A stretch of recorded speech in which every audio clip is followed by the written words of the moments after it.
Next on the agenda is Mr. Jacobs. Mr. Jacobs, if you'll come up and state your name and district and tell us what you're here to talk to us about today.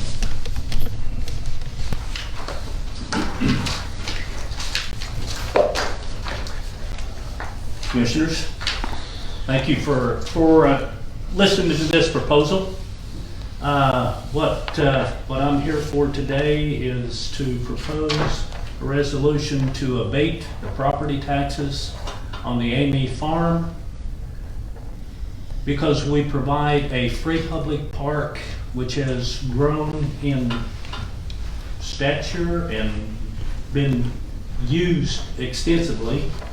And there have been a couple of things recently that came about that are going to increase the traffic at our park, and we want to continue to maintain it as a free public park.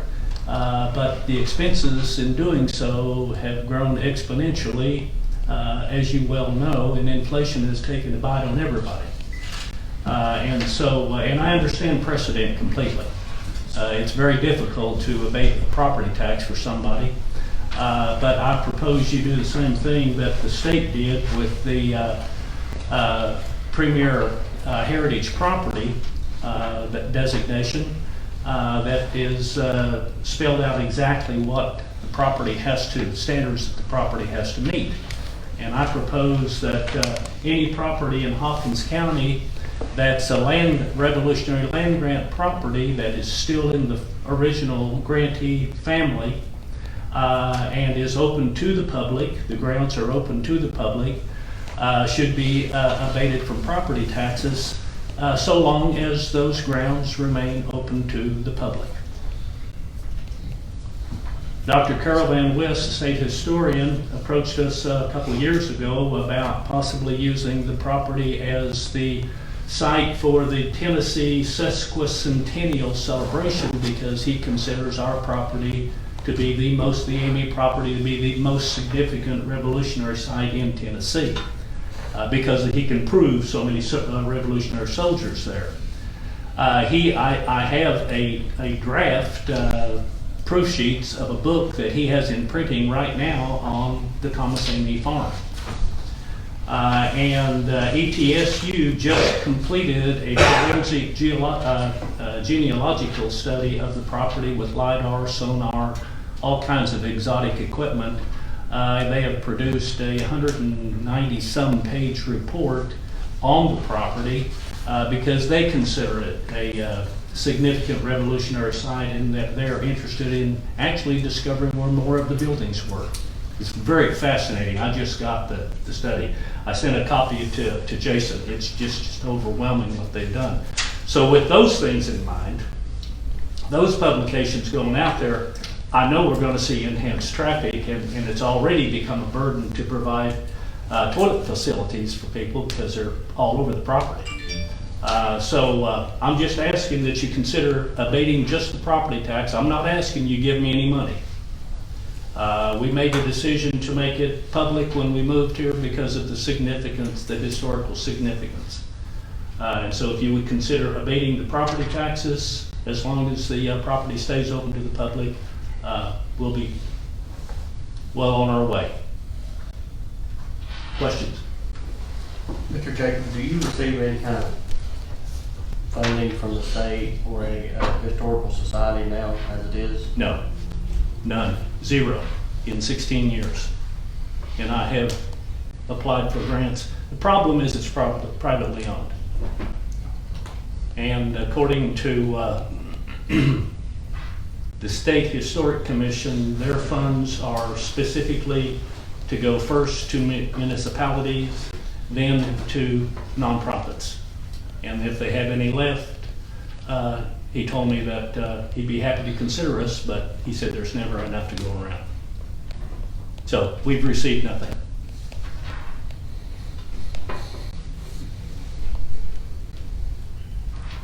What part of the farm, Jake, are you referring to? So the entire property, even the old Amy house? Well, right now, everything along the creek. By the way, that is this past Monday, St. Clair Elementary special education class had a class project in conjunction with Tennessee Wildlife and Trout Unlimited to release trout into Big Creek. Discovered it's one of the few places that's handicap, if not the only place, that is handicap accessible for trout. And we have 2 sites that are handicap accessible on the property on Big Creek. And that's why actually Tennessee Wildlife was the one that suggested our property for the trout release. Okay. Yeah, so, you know, I grew up not far from there. We actually used to grow tobacco, my family did, on the other Amy place. Yep, And, yep. You still have family on the place. years ago. Yes, yeah. And so that place, I have a ton of memories out there where the restaurant is and there by the creek. If we did something, like, because, okay, and frame what I'm trying to say. So if, let's say it got too burdensome for you to do, to provide a public space for folks, I imagine you would have the right to not allow people on that property, right? It's private property. It's private property. You could put a fence up and say, Yes. I can't maintain it, I'm not letting people run all over my property. I had to chain off one of the handicap ramps because people were four-wheeling and tearing up the property. Yeah. What does something like this look like, Mayor or Eric, either one, if this was something that the body decided they wanted to do, is this even an option for us, and what would that look like procedurally? Jim could probably answer that too. Go ahead, Gary. I'd have to consult Alan. This is outside of anything that I've done since I've been here. What do you think, Mr. Shanks? I would have to do some research.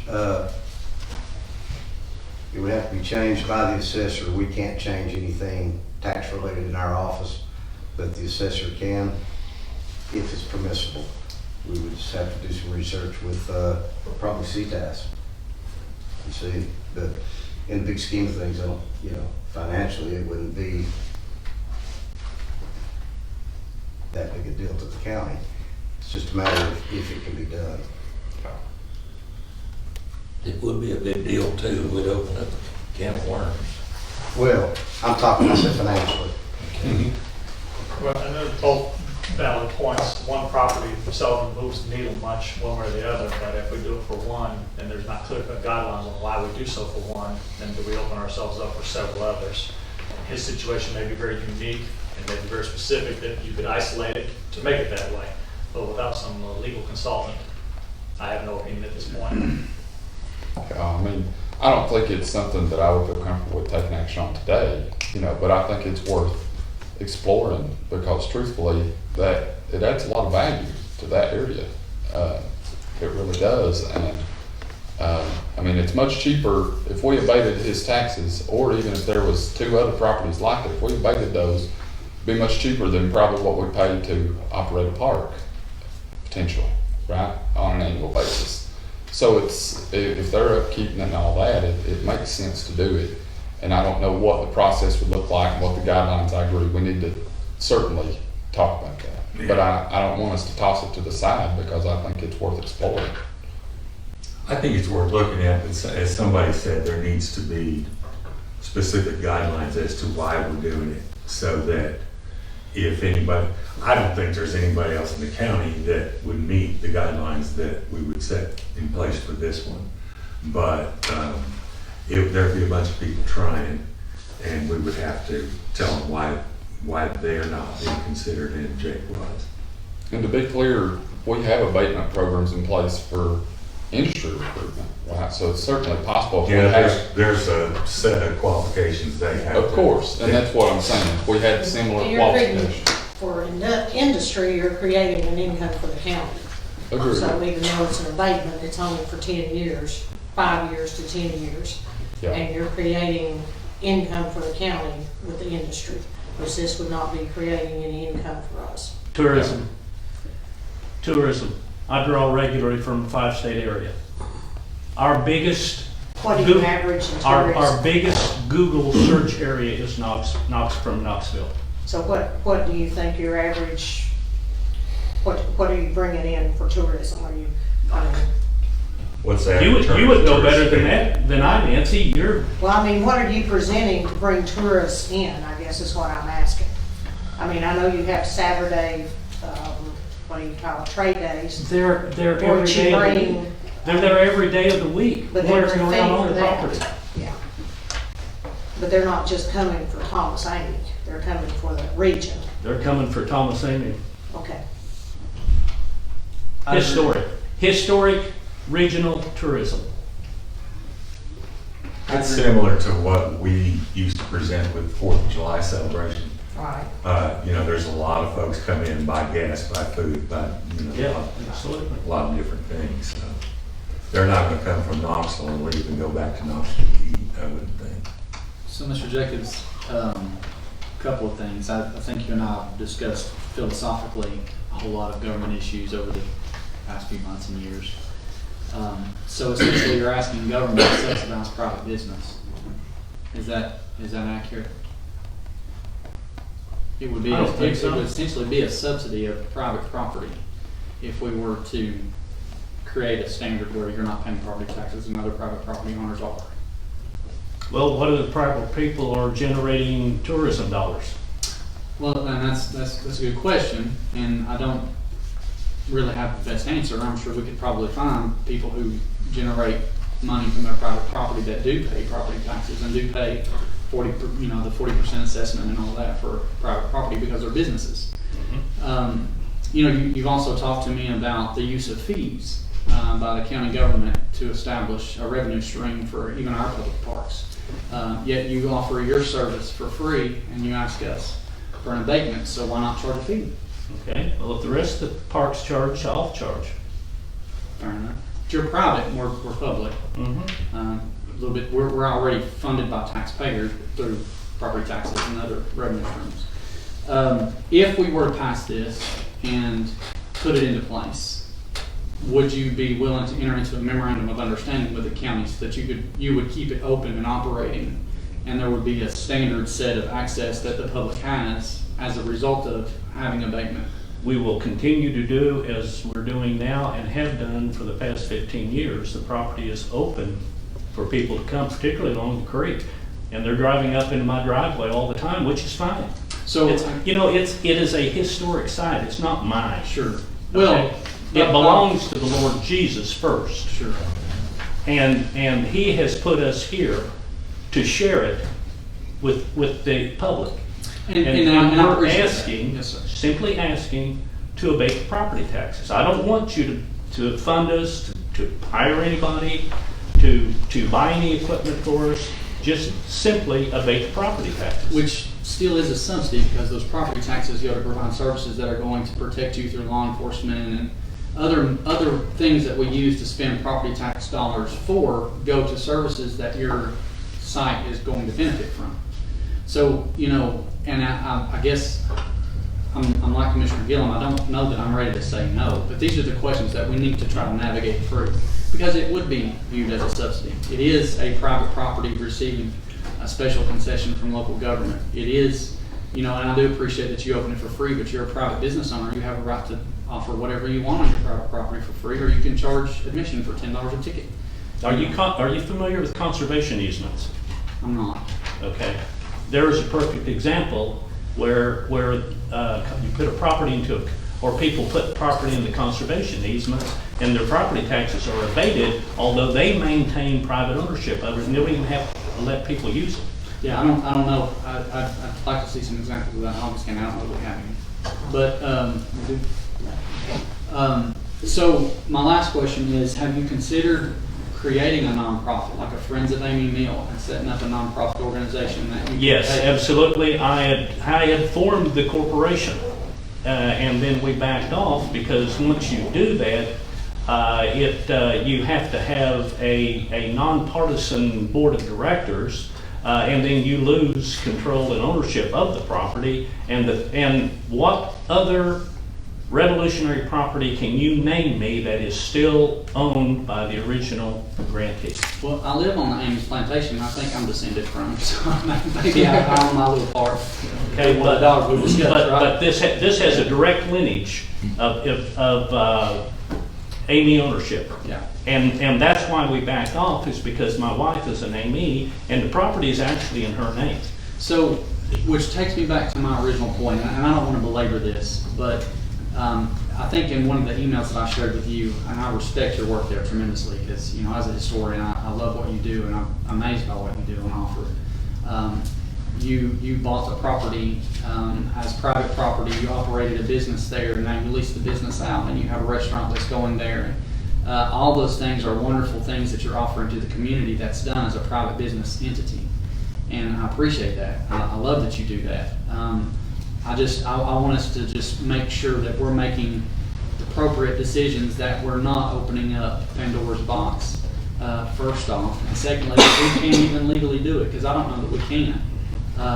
But, you know, lastly, I would want to protect our investment, because, I mean, even though we're abating your taxes, it's still essentially an investment from the county. We're entering into an agreement at a loss of revenue, even though it might be negligible. But we're entering into an agreement of sorts, and we're saying that we're going to not charge you property taxes while you offer your property up publicly.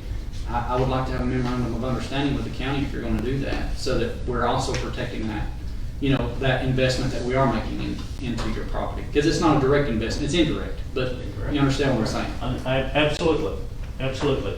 And I can assure you, it would be by far, and it is by far, the cheapest operating park you have in the county. Can I ask a question? How much are we talking about annually? What kind of a dollar figure? $4,000.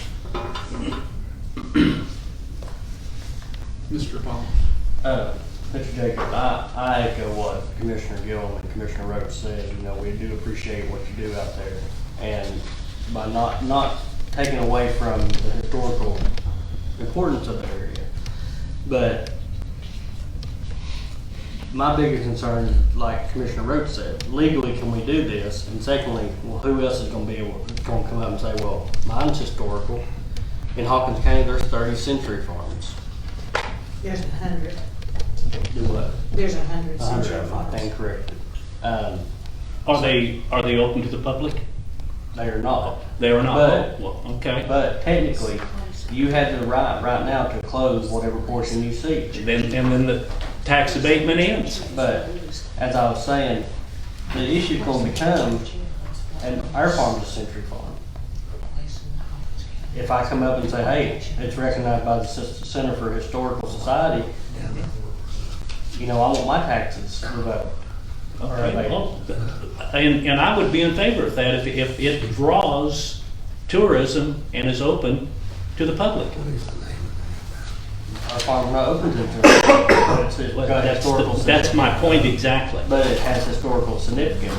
The Century Farms on 66 South, when the state was looking at widening the road, literally had to reroute the road because of Century Farms. So I'm not saying no.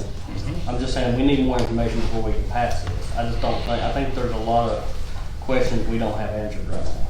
Well, I think the state has a provision called, oh goodness, I can't remember exactly what the name of it is, but I have a state resolution declaring my property a premier resort, which gives me, at the time when Hawkins County was dry, I could actually get a liquor license because I was a premier property, designated so by the state. Now, is that unfair? I don't know enough about that to answer that question. Okay, well, it's a state statute.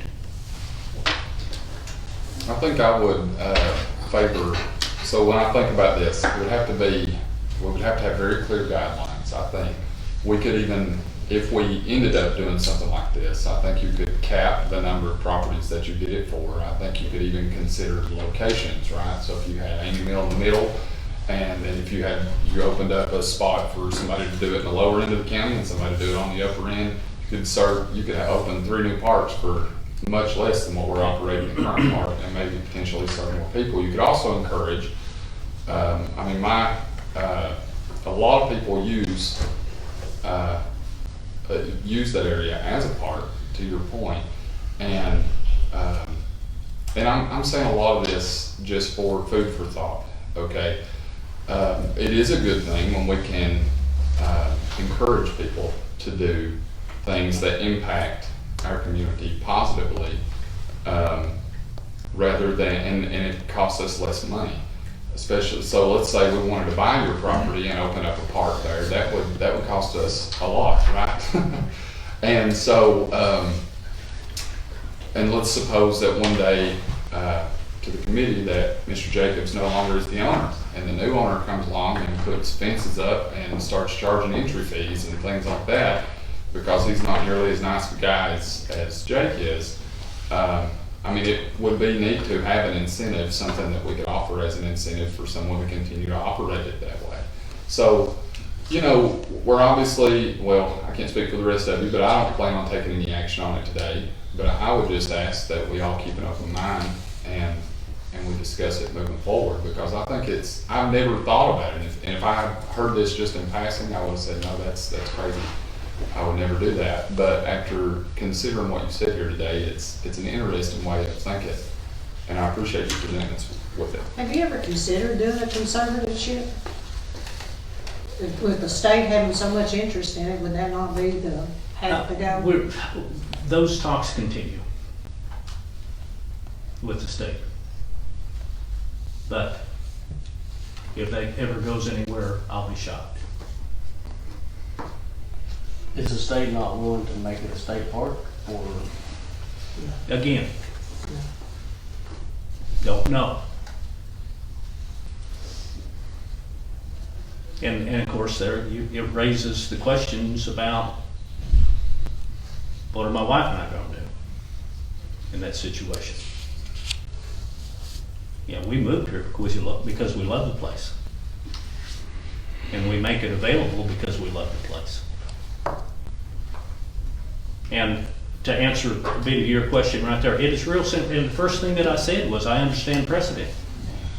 And you have to be very, very specific, because everybody's going to say, well, hey, I have a Century Farm, I want tax exempt. But has that Century Farm been in your family? Yes. Since the Revolution? Since 100 years, and it's classified. How many? Recognized. How many? Over 100 years. Okay, how about Century Farm programs are over 100 years, and they're recognized by Center for Historical Society. Okay, how about 240 years? Where do you draw the There's line? a precedent right there. Well, and you could argue that there's a lot of civil war era properties. Oh, there's tons of things. Yeah. So, Mr. Jacobs, you have given us a lot to think about, and I do, the questions that I've asked, I do want to seek out answers to, and some things you brought up, I want to find answers to. Yeah. So, Well, there are a lot of public-private partnerships all about. I had a public-private partnership in Colorado.